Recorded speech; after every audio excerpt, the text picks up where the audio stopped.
Hello, my name is Corey Palmer Funk, and I haven't done it yet, but this has been doing these once in a while. But I've had this idea for a sport for a while, and I basically got this little thing written down here. Now I'll do some explaining on what that map shows. That's kind of how the field is set up there. And that's kind of how the field's set up there. And this is like what the net kind of looks like. That's kind of a drawing, like a rough copy of the drawing. You see, if you look on that, you'll see a. One sec.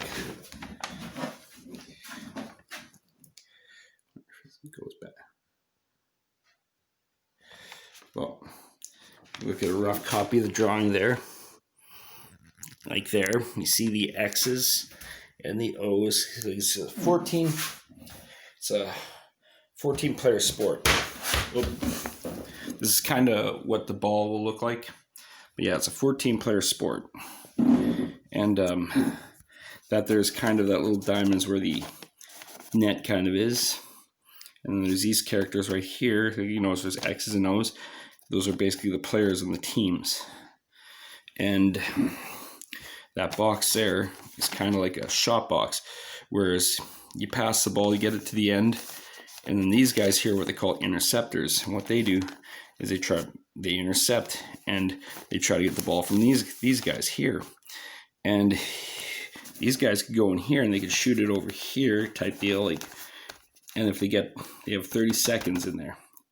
If it's 30 seconds out of there, they get a penalty and it goes to the other end. But yeah, and if they don't get here, these interceptors could actually tackle these guys, kind of like football in that aspect of things. And they tackle them, it goes to the other end. But they basically have to pass it to the other end, and then they got to get to, once it gets all the way here, all the way on that end or whatnot, right? They basically,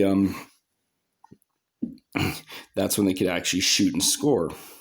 If they get it in here in the 30 seconds, that actually counts for 3 points, where everything else really is 1 point. And yeah, so these guys are what they call centers, secondaries, interceptors, and the backfields. Backfields, basically, if they get it to the backfields, then they could like try to run out, go over here, and then they could get it over there, and they get that 1 point. But if you manage to get in here without getting tackled 30 seconds, and if you don't shoot within 30 seconds, it automatically goes to the other end. And it's basically a rough idea of what my sport entails. It's basically a rough idea of what my sport entails. And yeah, I've thought this through and all that, and I thought about this, and it's going to be 14 people on the field. And I want to get this started, like, I want to like have this after this whole pandemic thing. Like, I want to had this idea for a while. I've never tried it. But after this pandemic, I see if I get a bunch of people out, and when I get the 14 people, I'm going to basically draw names, and those will be the team, draw names out of a hat, and those will be the players, and we'll start the very first game. If it works out well, if it actually gets a league, I have a list of 8, starting out with 8 teams, and it's based in Canada, so it'll be start with 8 Canadian teams. It'll be British Columbia, Calgary, Edmonton, Winnipeg, Ottawa, Toronto, Montreal, and Halifax. I'm going to bring a team to the East Coast too. Like, this is something I've had for a while, some plan I've had for a while. And I'll get more into the details of the sport and all that, but yeah, that's basically a rough idea. And this here is a rough idea what the net will like draw on you. Basically, with this ball here, or ball similar, it's like, look at a mini volleyball, but a ball similar to this size right here will be what they toss up there.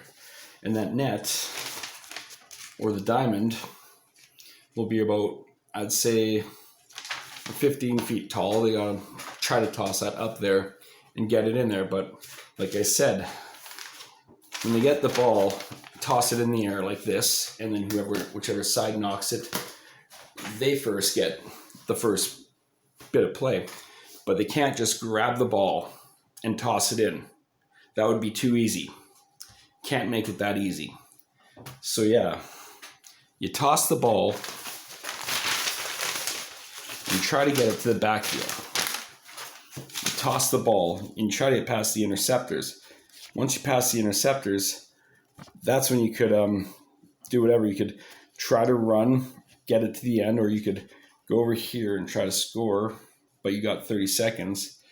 You got 30 seconds to get the shot in there.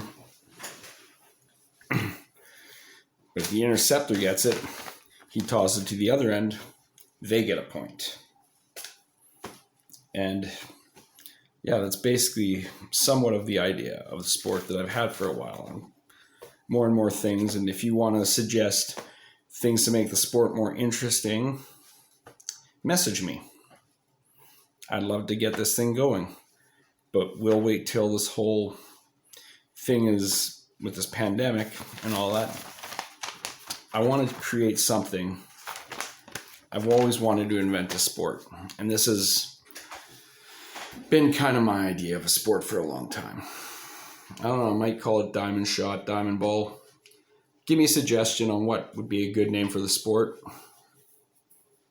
And that'd be awesome, yeah. So a net about 15 feet tall, like that. That's kind of the drawing. That's a rough, be probably created by a couple of 2x4s, and a skill saw will go through there and cut through that to make the shape of the diamond.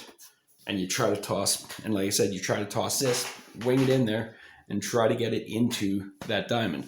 When it gets into that diamond, after you do that whole thing with the getting to the backfield, if you want to run in, you can. But if not, then yeah, once it's passed to the backfield, and the backfield player could even pass it to the secondaries or the centers if they want, or they could run to the end and get it in that way. But once it gets to the backfield, that's when the scoring could start. So yeah, basically you look at it like it goes there, or here. Once you get it there, then this guy could run through here, or they could pass it up here, and then they could get it to that kind of, it's just like a rough like drawing blueprint of what it's going to look like. That's what the net or the diamond board is going to look like right there, like I said. And yeah, start out with 8 Canadian teams: British Columbia, Calgary, Edmonton, Winnipeg, Toronto, Ottawa, Montreal, and Halifax. Start out those 8 teams. If it gets big, I'll work into an American market. But I'm never gonna, it's one thing I've made a decision. I'm never ever going to, don't ever want to get rid of the Canadian teams, because it's sport. That's something I don't, and I also don't want to use names like what soccer does, like FC, or like, I want names to be what they are, like what football and hockey and all that, like the Rams, or like how the Rams are in football. Or I don't want the Rams necessarily, but whatever team, like, that's what I mean. None of this FC, there's no creativity in that. I won't do what the NLL did with their Fort Worth team name. Why couldn't it be the Fort Worth Panthers? Why Panther City Lacrosse Club? No lacrosse club, no diamond shot club, none of those names like that. None of those names. I refuse to have those names in this sport. Like I said, original names, not, oh, we're the football club. I don't like names like that. So yeah, this has been my idea for my sport. I hope you enjoy it. And if you guys want to message me, usually this is Speak the Funk Up. This was not a sense. This is just a fun idea of a sport that I've had for a while that I want to share with you. Write me, message me, think of ways you could improve it, penalties, anything like that. It'd be awesome. Thank you very much. My name is Corey Funk. This is Speak the Funk Up. And yeah, I'm thinking diamond shot or diamond ball, but it's your guys' suggested. Like, think of a cool name, and we'll think of a cool name for a trophy too. Okay, love you guys. Thank you very much.